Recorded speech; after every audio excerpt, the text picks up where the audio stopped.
अस्सलाम वालेकुम नाज़रीन, उम्मीद करता हूँ आप खैरियत से होंगे। मेरा नाम है मोहम्मद फैज़ान और आप देख रहे हैं स्टेप हेल्प फाउंडेशन। नाज़रीन, जैसा कि आप जानते हैं मेरा कपड़े का कारोबार है और साथ ही हमने ये फाउंडेशन बनाई है ताकि हम तस्दीक करें और फिर हकदार लोगों की मदद करें। हमारा मेहनत का एक एक रुपया हकदारों के हाथ में जाना चाहिए, ना कि उन लोगों के जिनका पेशा ही सिर्फ भीख मांगना है।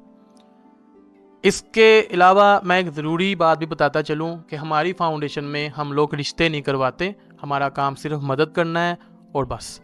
इसी के साथ ही आज आप मेरे साथ जिन आंटी को बैठा देख रहे हैं, ये माशाल्लाह बहुत ही हिम्मत वाली हैं, क्योंकि इस बुढ़ापे में भी ये जवानों से ज़्यादा मेहनत कर रही हैं। सिर्फ 3 लोग हैं इस घर में, एक ही आंटी हैं, एक इनका बेटा है जो कि बेचारा चल फिर नहीं सकता, माजूर है, और तीसरी है इनकी बहू। इनके बेटे के माजूर होने के बाद ये आंटी और इनकी बहू दोनों कपड़े सिलाई करके मेहनत करके घर को चला रही थी। लेकिन इस वक्त इनकी बहू की जो हालत है वो इनके बेटे से दुगनी ख़राब है। उस बेचारी के डायलिसिस यानी गुर्दे वाश हो रहे हैं, और उस चीज़ की भी जो एक परेशानी है वो भी हमारी इस आंटी को ही है। तो अब इस आंटी से ही जानते हैं कि मतलब इस बुढ़ापे में, इन हालात में अपने बेटे को भी साथ बहू को भी ये अकेली कैसे संभाल रही हैं। तो अस्सलाम वालेकुम आंटी जी, क्या हाल चाल है आपके? वालेकुम सलाम बेटा, अल्लाह का शुक्र है। आप सुनाएं कैसे हैं? आंटी, करम है अल्लाह का। आप मुझे ये बताएं कि हमें तस्दीक से पता चला था कुछ साल पहले भाई जो हैं वो फर्नीचर का काम करते रहे हैं, तो अब ये अचानक से उनको ये मसला कैसे हो गया कि सारे घर का निज़ाम ख़राब हो गया? बेटा, मैं आपको बताना चाहती हूँ कि ये चलने फिरने की बात कर रहे हैं आप। वो तो एक पानी का गिलास भी हाथ में नहीं पकड़ सकता, उसके हाथ कांपते हैं। तो आंटी जी, ये मसला भाई को कब से है?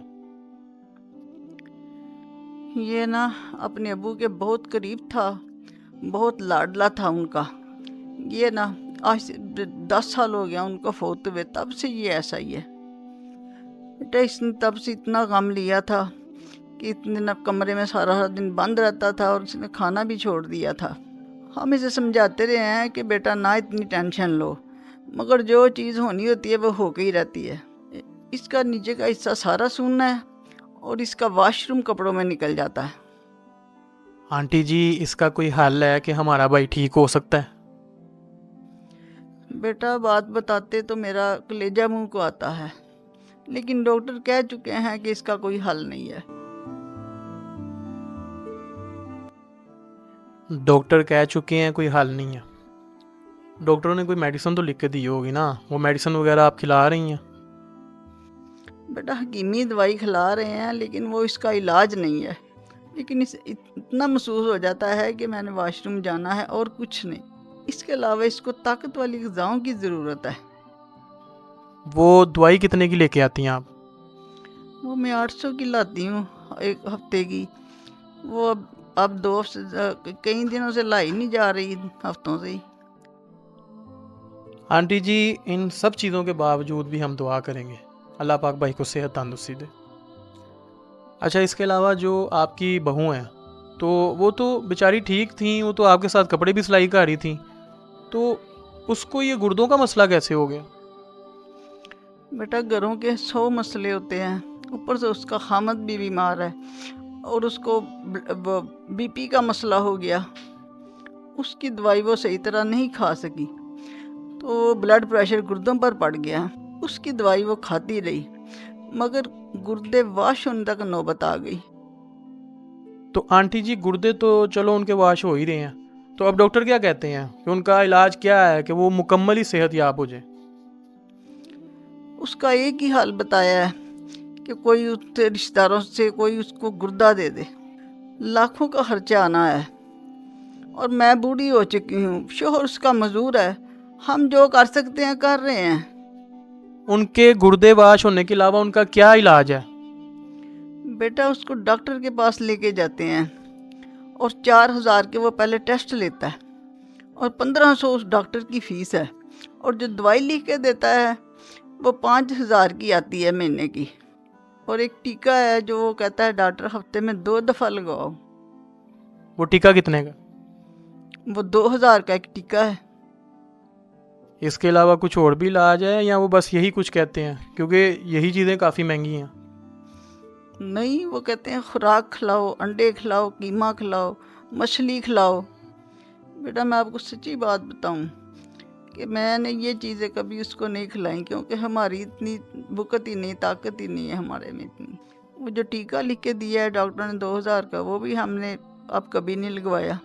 हम बस इसको टेस्ट कराने लेके जाते हैं और दवाई ला के देते हैं और कुछ नहीं। दवाई भी मैं 10 दिन की लेती हूँ, इसके अलावा मुझसे कुछ नहीं हो सकता। अच्छा आंटी जी, इन सब चीज़ों के अलावा ये घर आपका अपना है? जी अल्लाह का शुक्र है।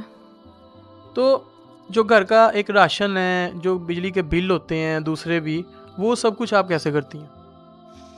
वो मैंने नीचे एक कमरा किराए पे दिया हुआ है 13,000 पे, उससे मैं बिल चलाती हूँ और थोड़ा बहुत राशन ले आती हूँ। बेटा मैं ऐसे ही आपसे झूठ बोलूँ, मैं कपड़े सिलाई करती हूँ को 2-4 हज़ार वहाँ से भी आ जाता है। और जब तक मेरी जान है मैंने अपने बच्चों के लिए कुछ ना कुछ तो करना है ना। मेरी तो ख्वाहिश है कि मैं अपने बच्चों को खुश देखूं, मेरा भी बच्चा चले फिरे अपनी मर्जी से कमाए। इस उम्र में भी मेरे बच्चे मुझे मेहनत करता देखते हैं तो परेशान होते हैं बहुत। अब बताओ आप बेटा, मुझे मैं इस उम्र में और क्या कर सकती हूँ इनके लिए। बहुत मेहनत करती हूँ मैं।